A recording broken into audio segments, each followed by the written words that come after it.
Hi guys, we're back at part 3 of our Q&A. Welcome back. We are trying to rattle through these questions. It's a lot of questions. We've got a lot of questions, and a lot of them it's quite difficult to give just a one-word answer. One-word answer. Okay, getting this kicked off then. Ben Airsoft TCFO, what's your opinion on the Umarex VFC 416? I know you love the TM1. Excited for the new channel. Keep it up, guys. Awesome. VFC, just don't get one. They're just terrible. Just get a Tokyo Marui and just bin it. It's funny. Or buy one and then burn it and then buy yourself a TM. I couldn't see you saying that at all. Such a TM whore, honestly. I am. I'm sorry. I'm going to get Tokyo Marui. No, in all fairness, like Tim says, if you want a 416, if you're after that particular gun, just go TM. It is out of the box. It's by far the best. Matt bought a Umarex M4 platform recently and he didn't like it. The colouring was slightly off. He got one of these bronzy ones, and then 2 weeks later TM released their Delta in bronze, and he was like, I made a mistake. And this is coming from Matt. He knows his guns inside out. If he says that about the 416, if it's one colour seal number out, he will know. If it's slightly one section over on the colour chart, he knows about it. So Matt bought, like I say, the VFC 416 and didn't really like it. Moving on, A Bulbasaur, what criteria affects a milsim that you choose to take part in? For example, how long it takes to travel there, the type of event. Like for you, what criteria makes it good? I'm going to say for me, travel time. So. Saying that, we've travelled all over the country. Well, we have, but let's face it, if it's 6 hours away, 8 hours away, you get there, you're not fresh, so you're tired when you turn up, you do the event, you're even more tired when you go home, so that's a big one for me. Big one for me, but then at the same time, I travelled to Waterburn and come away from it super happy because the event was good and it was like a 12-hour journey. I don't know, for me playing through the night is a big thing. If you invite me to a milsim and your milsim stops at 5 o'clock in the afternoon and then starts at 7 o'clock the following morning, for me that's not a milsim. Now there's been a lot of friction with me saying this, so I'm going to breeze over it quick, but for me it's not a milsim. A milsim is start out on the ground, you have to deal with yourself, you have to deal with being attacked at night, not the Octo 8 so-called milsim, where the lads finished at 5 and went and stayed in a hotel, got pissed up, and then went back to play the following morning at 9. It's two separate games. It's two separate games. Two separate games. With a continuing storyline. It's not a milsim. And from what I heard, it was terrible. So just take the milsim out of your name and your events, you terrible company. Moving on from there, Darkwater Airsoft. What do you prefer, night vision or thermal? The age-old question, chicken and egg. Everything. Have both. One eye thermal, one eye. Or have the thermal and the NV overlaid. The dream. For me, being real, it really does depend on scenario. Horses for courses, definitely. For me personally, I prefer night vision because you can helmet mount it. It's much easier to use. You can use it in all conditions, and it really does give you an upper hand. Thermal does help, but at the moment there's very few helmet mounted options to actually have it in front of your eye, and if you have to have it handheld out in front of you like we've done a few times, it can be handy for detecting targets. For general navigation, night vision's way better. Moving on, Nick Mantle, would milsims benefit and play better with dedicated OpFor teams that would play the part as well as following directions from the event organiser? So having an OpFor team that is structured and actually completes tasks rather than just going out willy-nilly and doing what they like, and should they get a reduced entrance fee? So first of all, I think a dedicated OpFor team, that shouldn't really be a thing. If you want to play that role, you should look into it and you should play that role properly. I don't think the event organiser should get someone in specifically just to do that. You should turn up and want to do that role properly, I think. So yes, it plays a massive part, because we've been at lots of events, haven't we, where you get both ends of the spectrum. I think at the last Legion event in Longmoor, I met some guys who played OpFor really well. Yeah. Had a good chat with them, interacted.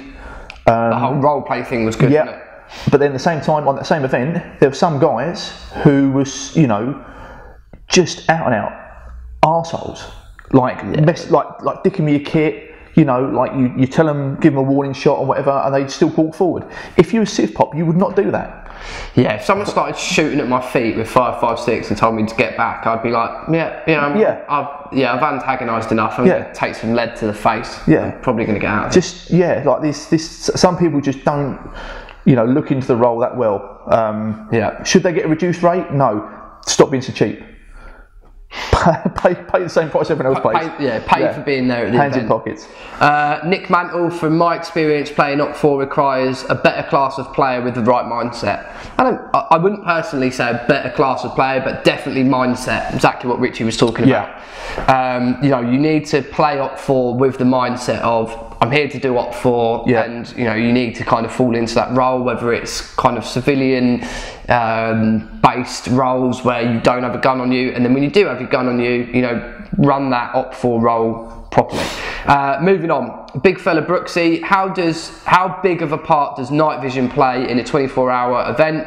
I don't personally own any yet, and I don't think I play enough night games to purchase it. I'm just going to quickly address this one and then see what you think, Richie. Night vision was the biggest game changer for me in airsoft ever. That nothing else has made a bigger change for me than playing with night vision on at all, because it changed my capabilities at night, which also meant in the winter, guys, if you're a non-UK resident or, you know, watching this overseas, in the winter here, it can be pretty much pitch black at 4 o'clock in the afternoon, and it can be dark until 7, 8 o'clock in the morning. If you're at a 24-hour event, the majority of the time you're going to be functionally is dark. Yeah. So me getting nods and experimenting with nods and having different devices really has made me kind of appreciate how much time you spend in the dark. So if you are going to do a 24-hour Sterling event, for example, and you start at 10 o'clock Saturday morning and you finish 1 o'clock Sunday afternoon, and you're doing it in the winter, you've got to account for nearly 2/3 of that time being in the dark. So if you do run nods at that point, it is a real big game changer. If you don't have them, look into getting them. There's tons of videos on night vision back on the channel with all the advice you need. The fast advice is, don't buy cheap, you know, buy once and that's it. The minimum I would say to go is a Gen 2 Plus. Go legit, don't go and buy something hooky. Go and buy something legit that's got a warranty, that's not going to get taken off you by the mod plod, and go for a Gen 2 Plus device. You're looking at about 1,600 quid for the unit. Nothing really to add on that. Tim's hit the nail on the head, absolutely. Cool. Ian Burrell, good question. Chest rig or plate carrier when you have a Bergen on, and if you are using a plate carrier, do you amend the back panel? Yeah, I mean, I have done before. I've run like a low profile, like a salters pack, like a cargo pack. Yeah. So yeah, with nothing in it. So it does, you know, pack flat against your back when you've got a Bergen on. But yes, honestly, 9 times out of 10. So if I'm running a plate carrier, I will either remove the assaulters pack and roll it up and stick it in the top of my Bergen. So when you debust the Bergen, you can attach it. Yeah. But ideally, yes, plate carriers are better. That's what I feel. Yeah. Just leaves your whole back clear. You know, all your stuff's up front. Yeah, no drama. Tom JC89, what guns would you recommend for someone starting airsoft, looking for a mid-range, and then also someone looking high-end? Mid-range, for me, Ares, they make really good guns. They're cheap, they've got electronic trigger, they've got MOSFET, they're easy to upgrade, apart from you can't change the gears because they are proprietary to Ares, but their support service is really good. I've had an Ares gun, and I would recommend anyone going to start airsoft to look at the Ares range. That would be for me. High end, go and buy a TM.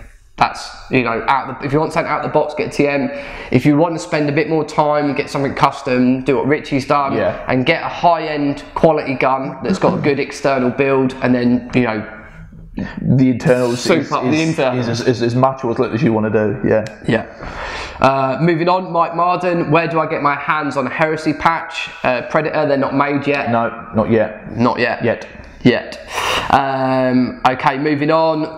Tom 89. Wish I could afford one. Looking for a good mid-price range gun again. Ares, if you do want to get one. Jim 1991. Any news on the stickers and patches? I've got a hard case that's looking completely empty. Stickers. 1 second. Maybe. We might have stickers. Maybe. So, next question. What's the best way to up the effectiveness of a squad or team? For me, you just need to gel together. You have to know what your other teammates are going to do without even asking. And the only way to do that, spend some time training together. It's simple as that. Playing. Yeah, spend time, glued at the hip. I've noticed that a lot with playing with Richie and a few of the other guys. I could pretty much close my eyes in most scenarios and know roughly where people are going to be, just from the way of their playing. Me and Richie always seem to flank in opposite directions. I don't know how that works, but 9 times out of 10, if I'm engaging a target, I know that Richie's going to shoot off to the right and I tend to head left. It's really just something that happens a lot, or we seem to get in kind of an L-shaped position on fire. It just seems to happen, but then again, we have been playing together for years. My advice for you guys, try and get some time on your own, away from an event, and just run some simple drills where you get a stake or something, stick it in the ground, so right, that is where the contact's coming from. What happens? Where are people going to go? So just don't give anyone instruction. See where they move to and how you approach that. If people start stacking up, you start spreading out, and observe it, and then put some training around that. So if you are interested in training and running drills, basic drills, this will be. Stay tuned to the channel. We will be bringing some interesting stuff coming. Yeah, we will be bringing some cool stuff along. So yeah, just stay tuned. There will be some more news on the training coming real soon. Okay, call sign eyes. What's your favourite airsoft moment in the past year? For me, it would have to be Darkwater. I knew he was going to say that. Late last year. For me, just an all-round really good event. Not a massive bells and whistles with blowing doors off and loads of vehicles and really cool stuff, but solid event, good objectives, well organised, and just a ton of nighttime kills. It was.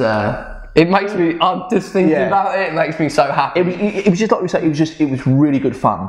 That's the best way to describe it. It's just really good fun. Yeah, for me as well. Darkwater. I've spoke about it a hell of a lot. We've done a debrief video on it. Really good event. Like Richie said, turned up, got kitted up, and went out onto the ground. No messing around, no faffing. We were out on the ground. We got given an objective list. We got given a dedicated marshal, which I really liked, especially for some of the younger guys that were there and some of the the less experienced team. There was someone that was there constantly for them, to support them, and also to keep an eye on what was going on. And the opposite team had the same. Someone kind of instilled in their fob. Really well run, lots of nighttime action, probably the best night conditions I've ever had for night vision. Literally could have seen a gnat's penis at 300 metres. 500 metres, ridiculous. The best conditions ever. So for me, that was really good. And we engaged targets from 4 in the afternoon to 4 and 5 in the morning. Flat out contact. It was super busy, absolutely awesome. So for me, it was the Darkwater event. There is some other questions. So the favourite moment. Okay, right, this is a long question, guys. It's based around comms. So it says, it's from SP06 Hobbit. I run comms, everything works fine. However, the MSA swording constantly it cuts off after a loud noise and he has to turn it back on again. Is this normal? Is it something that happens with other headsets?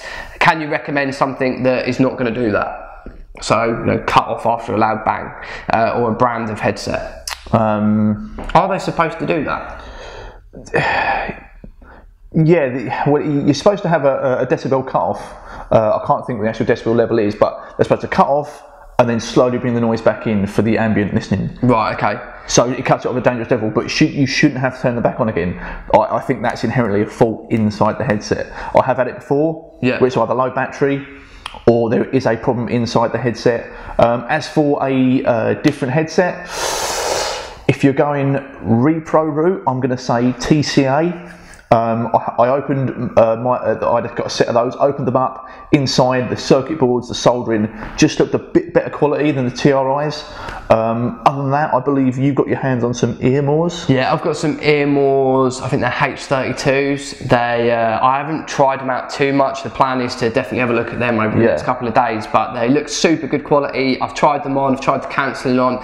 They're comfortable to, you know, a degree. I'm not a massive fan of over ears, but they are comfortable headset. You know, I can definitely see myself wearing them for a long period of time, and the sound cancelling seems to work incredibly well, like really, really well. Cool. So what I would say to you is, no, they're not meant to be turned back on every time. When there is a loud bang, just give them a bit of time to bring that ambient back up, see if that works. If not, it might inherently be a fault with the headset. One last question then, it is from Mike Marden, and it says, are we doing any stickers? Stickers? I don't... Hang on. Wait. Maybe. It's not definitely. Whether we've got some yet, I don't know. Yeah, I don't know. Yeah, we need to order some. Yeah. So guys, that was a hella long set of questions. Yeah, some really good, you know, questions covering some really good points, and some real good in-depth questions regarding not just events but kit and all sorts of stuff. So guys, thank you so much for sending all those questions in.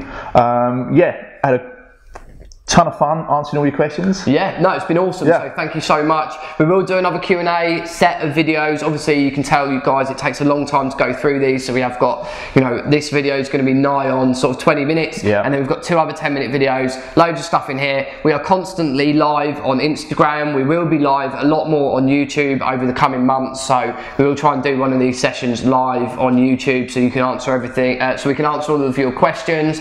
Lots of content coming. Yeah. Lots of videos, and if you are interested in training, then just stay tuned. We've got some news coming real soon. Yeah, definitely. So guys, obviously, if you've got any independent questions, so obviously, you know, for instance, Tim is your guy for TMs, anything TM related, you know, just send him a message or hit him up on Instagram. Yeah, hit him on Instagram or Facebook. Yeah, Tim_the Heresy group. Yep.